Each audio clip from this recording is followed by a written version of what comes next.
Jim. So some new findings by local researchers are shedding new light on the role asymptomatic spread may have played in the rapid global transmission of the coronavirus. The analysis by Scripps research suggests up to 45% of people infected with the virus never show any symptoms. Here to talk about that and what this means going forward is Daniel Oran from Scripps. And thank you so much for joining us. Great to be with you, Virginia. So my first question is just how significant was this compared to any other factor that contributed to spread? You know, it's a big deal. We looked at about 16 groups worldwide, and these were from all over the world, from Iceland, Italy, Indiana, really diverse settings, a nursing home, a cruise ship, homeless shelters, prisons. And there's going to be a huge range of people who were asymptomatic. It ranged from about 6% of the nursing home to about 96% in prisons. But it was very interesting. There were three groups we looked at were representative, meaning that the researchers had randomly selected them, and they actually reflected the whole population. And among those, it was really a tight range. About 40 to 45% of people who were infected with the coronavirus had no symptoms. So obviously the issue here is if someone has no symptoms, they look and feel fine. So they're going to be going to the beach, going to the supermarket, and potentially infecting others. And that's a big deal because the testing we've been doing so far mainly has been folks who have symptoms.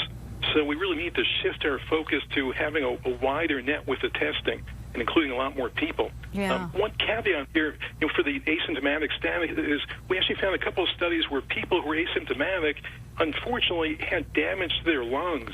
About 50 to, believe it or not, 100% of people who were tested in Japan and South Korea actually had abnormal CT scans.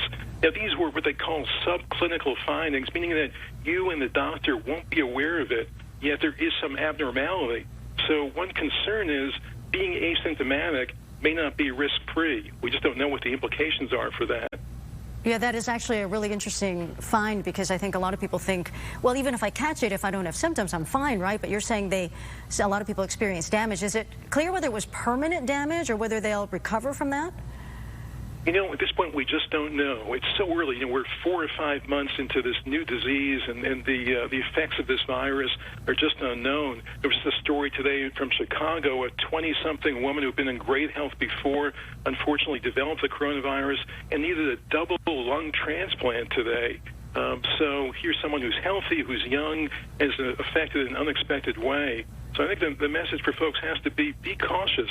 You know, because we don't know whether folks are infected or not from the symptoms, wearing a mask makes a lot of sense. Protecting others, protecting yourself to some extent, too. And for the testing, finding ways to test a lot more people will make a lot of sense. How concerned are you? I know that one of the things you found was that asymptomatic people could potentially spread the virus for a longer period of time, maybe even more than 14 days. So many things are starting to open now. Are you worried?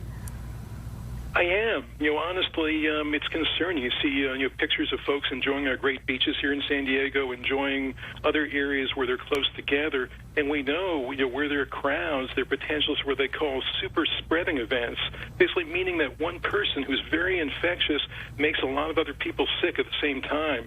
We don't really know why some people have those characteristics, whether it's something about them uniquely or about the environment. But we know these super spreading events are one of the reasons why the coronavirus has spread so quickly all over the world.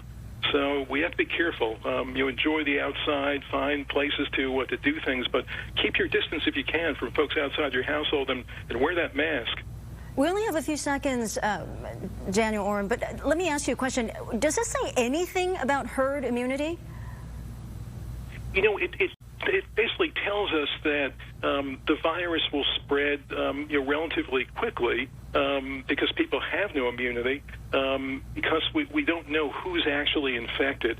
But until we do the other kind of testing with antibody testing, we won't really know the full story on immunity.